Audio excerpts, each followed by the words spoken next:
খুব সুন্দর মচমচে বেগুনি ভাজা নিয়ে চলে আসলাম। তা এত সুন্দর করে বেগুনি বানাতে হলে অবশ্যই তোমাদেরকে পুরো ভিডিওটা দেখতে হবে, তাহলেই কিন্তু এত সুন্দর করে মচমচে বেগুনি বানাতে পারবে। আসসালামু আলাইকুম, কেমন আছেন সবাই? আশা করি সবাই ভালো আছেন, আমিও ভালো আছি। যারা নতুন আমার ভিডিওটা দেখবেন আমার পরিবারের সাথে অবশ্যই যুক্ত হয়ে যাবেন। তো বেগুনি বানানোর জন্য সর্বপ্রথম বেগুনকে কেটে নিতে হবে সুন্দর করে, গোল গোল করে, তারপরে চিকন করে, বেশি চিকনও না বেশি মোটাও না, একেবারে বেগুনি শেপে পারফেক্ট করে কেটে নিতে হবে।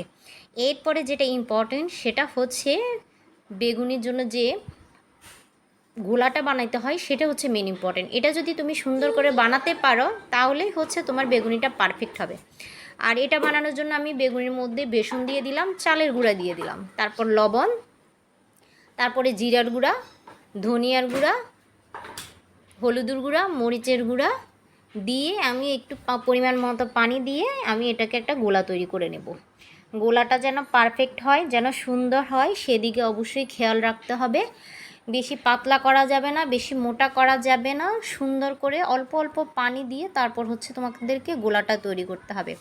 গোলাটা যদি পারফেক্ট হয়, সুন্দর হয়, তাহলেই কিন্তু হচ্ছে বেগুনি ভাজতে অনেক মজা, মানে সুন্দর হবে এবং পারফেক্ট হবে। ঠিক আছে, তো আমি একটু একটু পানি দিয়ে এরকম করে একটা ড্রো তৈরি করে নিলাম। ঠিক আছে, এরকম একটা ড্রো তৈরি করে নেবে। আর এই ডোর মধ্যেই কিন্তু আমি বেগুনিটাকে ভাজবো। তো ডোটা আমার তৈরি করা হয়ে গেছে। এখন আমি চুলার মধ্যে তেল দিয়ে দিব, আর তেলটা গরম হওয়া পর্যন্ত অবশ্যই তোমাদেরকে অপেক্ষা করতে হবে। তো তেলটা গরম হওয়ার পর আমি একটা বেগুনি দিয়ে দিলাম, আর বেগুনিটা এপিট উপিট আমি কিন্তু ভালোভাবে ভেজে নেব। ঠিক আছে, তো বেগুনিটা দেখো আরেকটা বেগুনি বানিয়ে নিচ্ছি। এপিট ওপিট দুবার সে আমি ড্রোটা লাগিয়ে তারপর বেগুনিটা দিয়ে দিব। কত সুন্দর এবং মচমচে হয়েছে দেখে কিন্তু বোঝা যাচ্ছে, অনেক ক্রিস্পি হয়েছে। এবং এটা খাওয়ার সময় কিন্তু তুমি যখন কামড় দিবে একটা আওয়াজ হবে, এরকম মচমচে একটা বেগুনি হয়েছে। একে একে করে আমি এভাবে করে সবগুলা বেগুনি ভেজে নিব।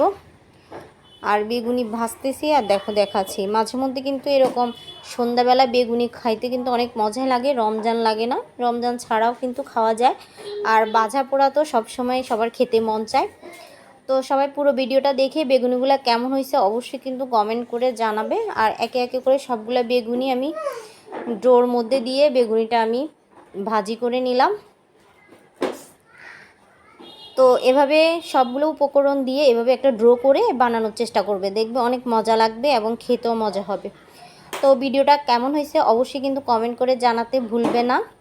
আর হচ্ছে আরও নতুন নতুন সুন্দর সুন্দর ভিডিও পাওয়ার জন্য অবশ্যই আমার পেজটা ফলো লাইক দিয়ে রাখবে।